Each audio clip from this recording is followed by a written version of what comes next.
Bismillahirrahmanirrahim. Assalamualaikum warahmatullahi wabarakatuh.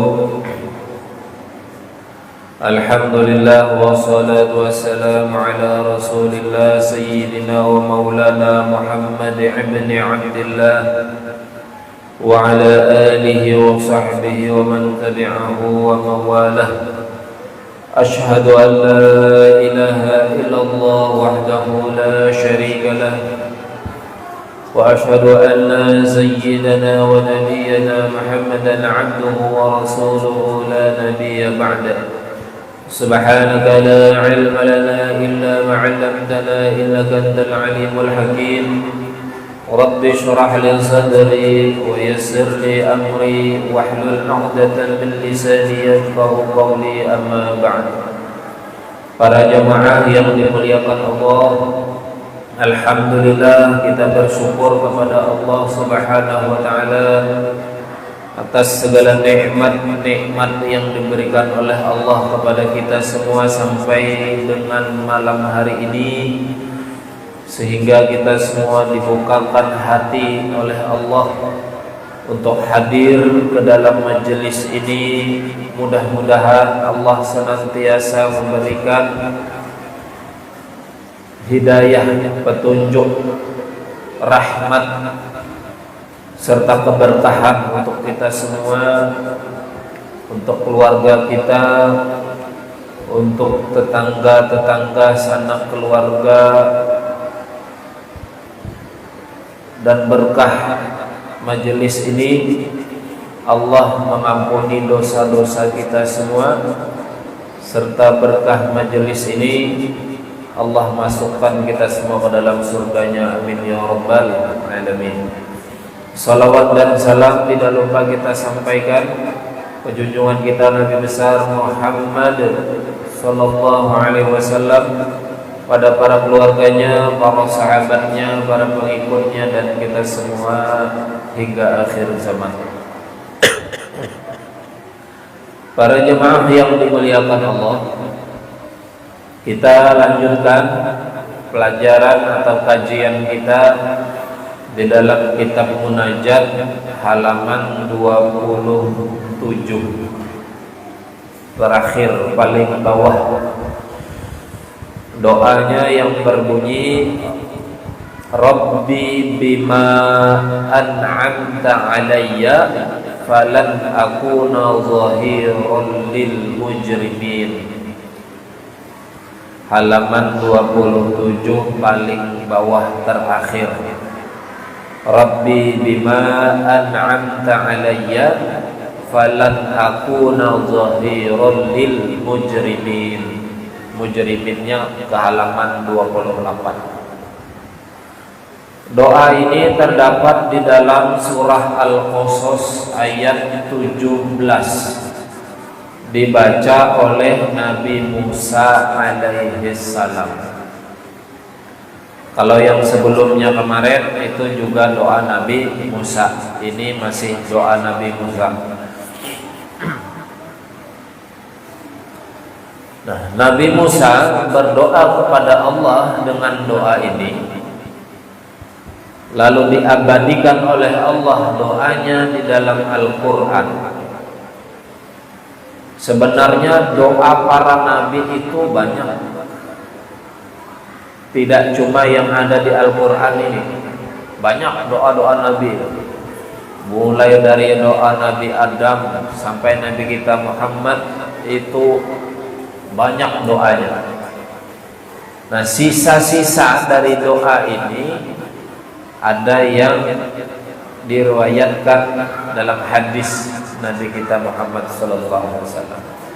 Nah, doa-doa Nabi yang ada di Al-Quran itu berarti sudah diseleksi oleh Allah, sudah dipilih oleh Allah, diambil yang terbaiknya,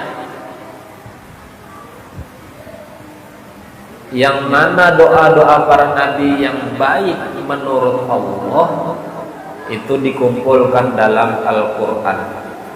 Ini yang terbaik di antara yang baik.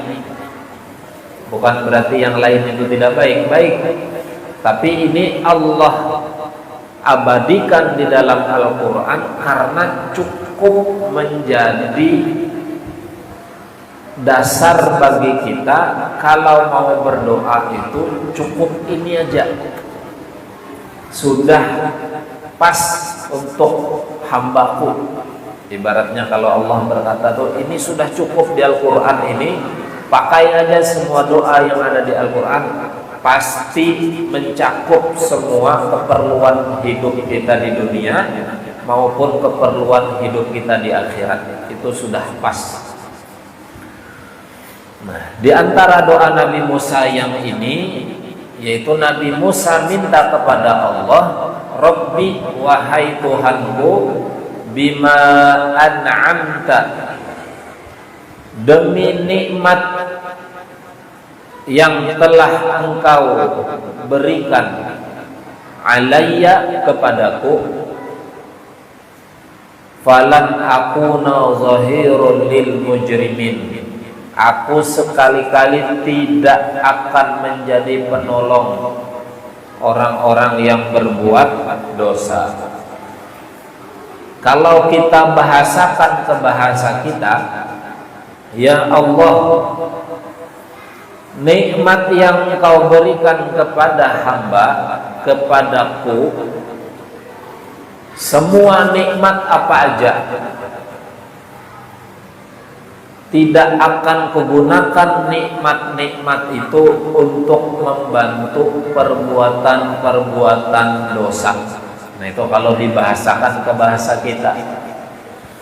Nikmat Allah itu kan banyak.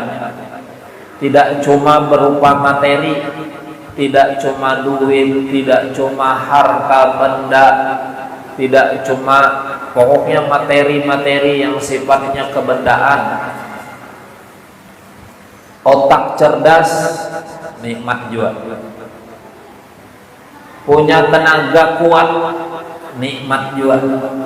Nah, nikmat-nikmat semua itu jangan digunakan untuk membantu atau menolong perbuatan-perbuatan dosa. Itu jangan sampai. Nabi Musa minta kepada Allah. Nabi Musa itu kan banyak mukjizatnya. Punya tongkat, tongkatnya bisa membelah lautan, tongkatnya bisa memancarkan mata air, dipukulkan ke batu, keluar banyu di batu. Tongkatnya bisa berubah jadi ular. Tenaganya kuat, sekali pukul orang langsung mati walaupun tidak disengaja. Nah, nikmat-nikmat yang dimiliki Nabi Musa tidak mau nikmat yang dimilikinya itu membantu perbuatan dosa, tidak mau membantu orang-orang yang zalim. Jangan. Nah, kita sama.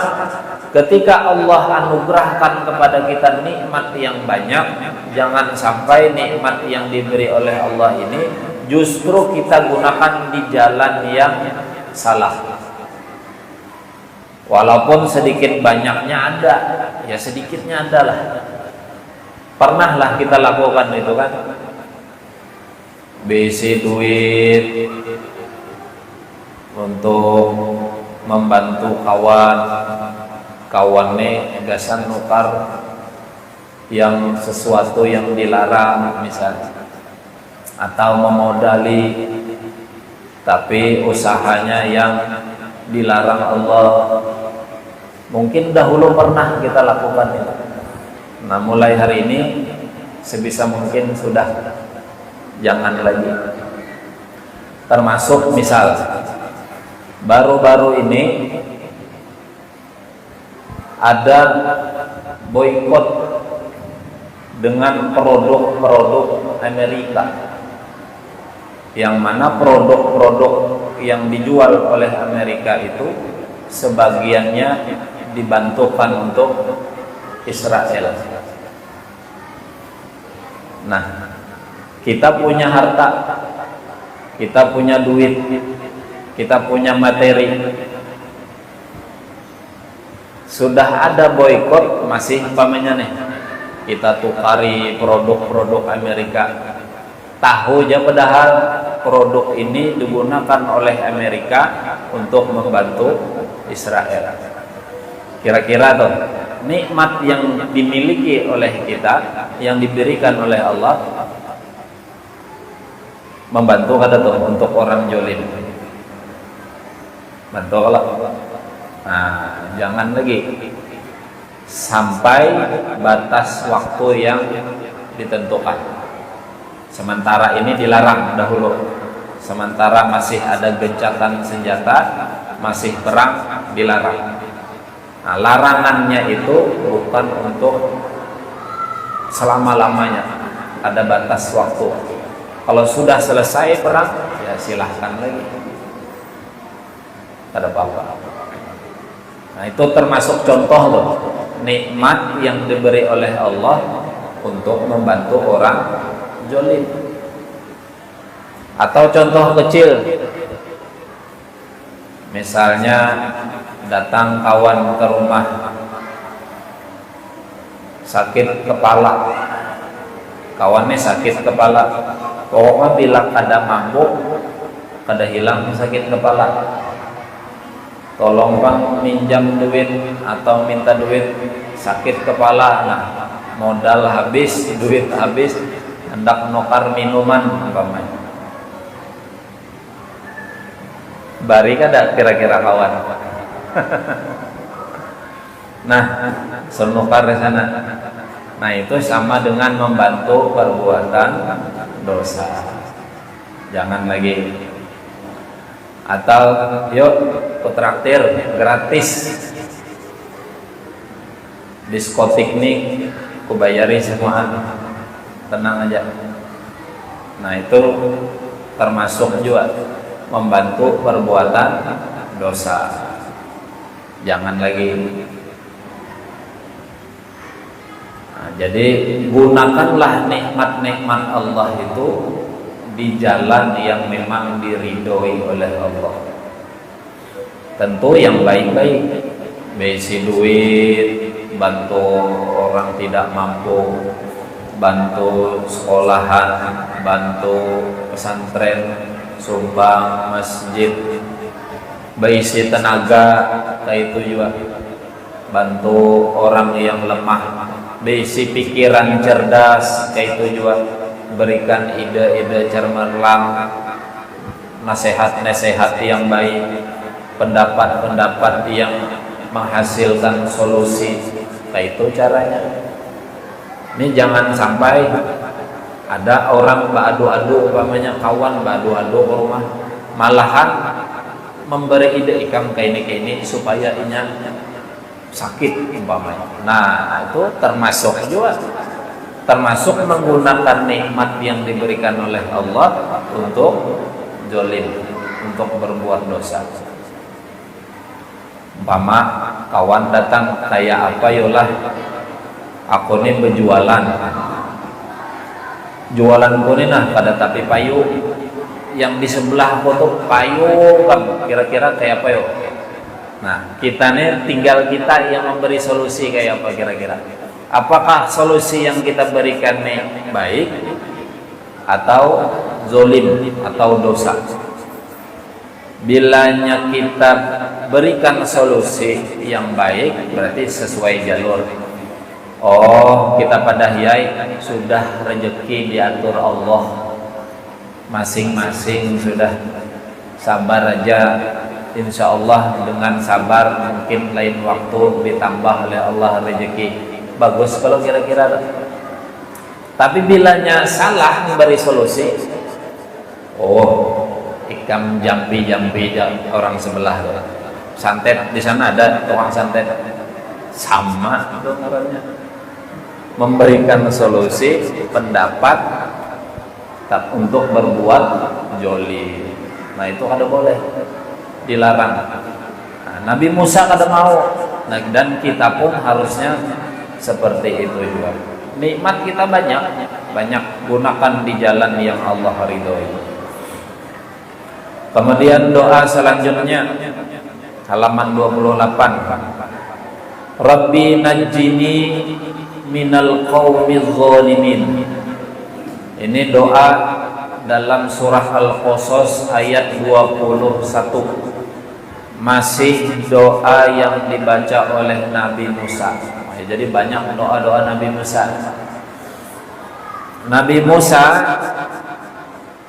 berdoa kepada Allah, Rabbi wahai Tuhanku, najjini minal qaumiz zalimin.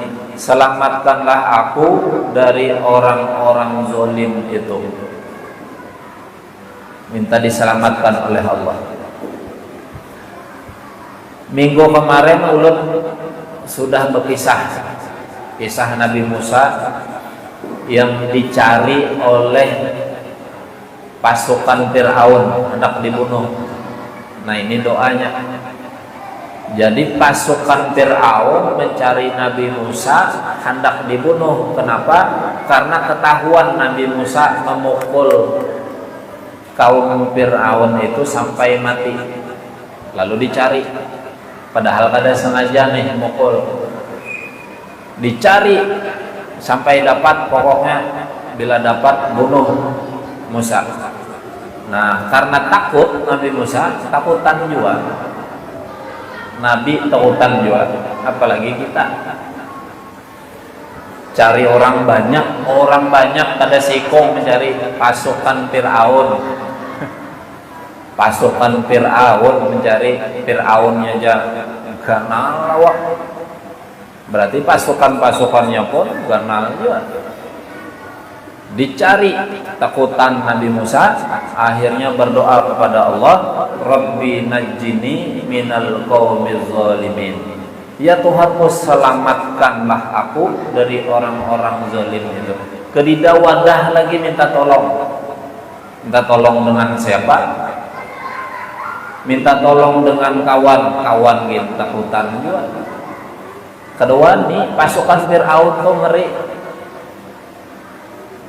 Satu-satunya tempat meminta tolong yaitu Allah Subhanahu wa ta'ala. Kayak itu juga kita, bila sudah kepepet, tidak lagi nih, kira-kira amun dapat orang nih mati nih sudah. Umpamanya kita nih di perjalanan, di rantauan, cegat orang banyak mencegat.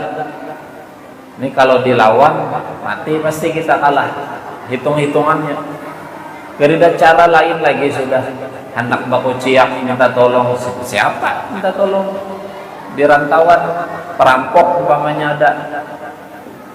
Satu-satunya wadah minta tolong yaitu Allah Subhanahu wa ta'ala. Pakai doa Nabi Musa, Rabbi najjini minal qaumiz zalimin. Asal yakin. Insya Allah dengan izin Allah, Allah akan mengirim pertolongan, bantuan, ditolong oleh Allah. Nabi Musa buktinya ditolong oleh Allah Subhanahu wa ta'ala.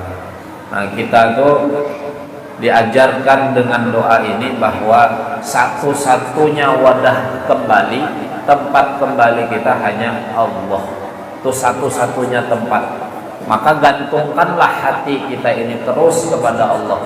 Apa aja, ketika ada masalah, walaupun tidak dengan orang banyak, masalah apa aja, kembalikan kepada Allah.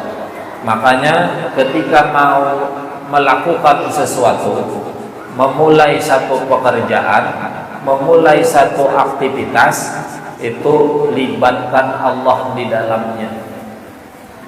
Kayak apa caranya? Ya mulai dengan doa di awal. Minimal Bismillahirrahmanirrahim. Minimal itu dulu. Itu bukti bahwa ketika kita mau melakukan sesuatu, lalu Allah kita ajak di dalam pekerjaan itu, insya Allah nanti kalau ada masalah di dalam pekerjaan, Allah umpat menyelesaikan masalah kita. Itu pasti sudah, kada bisa kada, karena kita sudah melibatkan Allah dari awal. Tapi kalau yang kada, hendak berusaha kada ingat dengan Allah, hendak bekerja kada ingat dengan Allah, keluar rumah kada ingat dengan Allah, berjalan ke sana kemari kada ingat dengan Allah, keluarai, berjalanai, begawi tahu begawi aja. Nah, kena ada masalah di tengah perjalanan, ada masalah di dalam pekerjaan, selesaikan sorangan jar Allah. Allah harumpat. Kenapa? Karena Allah ada dibawai dari awal. Jadi dibawai, cara membawanya kayak apa? Ya tadi berdoa minimal Bismillahirrahmanirrahim. Atau tambahi lagi, ya Allah, ulun memulai pekerjaan ini, ridhoi ya Allah pekerjaan ulun. Itu membawai, itu ngarannya. Kena pasti ada masalah. Kita ini memang pasti ada masalah. Kada bisa kada. Halus gananya pasti datang masalah. Tapi karena sudah membawai Allah dari awal, Allah akan campur tangan di dalam pekerjaan kita. Allah akan ikut menyelesaikan kalau ada masalah di dalam pekerjaan perjalanan kita. Itu pasti. Jadi jangan sampai keluar rumah kada berdoa. Kan sudah diajarkan Nabi bila keluar rumah apa doanya? Bismillahirrahmanirrahim atau Bismillahi Masya Allah. Macam-macam doa keluar rumah. Itu bukti sudah membawa Allah. Pokoknya apa aja tuh. Nah kira-kira itu yang bisa ulun sampaikan malam hari ini. Mudah-mudahan ada manfaatnya dan bisa kita amalkan, serta Allah memberikan keistiqomahan kepada kita semua di dalam beribadah, diberikan oleh Allah keistiqomahan di dalam menuntut ilmu, berkah ibadah dan ilmu yang kita dapatkan. Allah wafatkan kita semua dalam keadaan husnul khotimah dan kita dimasukkan oleh Allah ke dalam surganya bighairi hisab. Amin ya rabbal alamin. Mohon maaf kalau ada salah kurang. Ulun akhiri hasbunallahu ni'mal wakil wallahul muwaffiq ila aqwamit thoriq. Wassalamualaikum warahmatullahi wabarakatuh.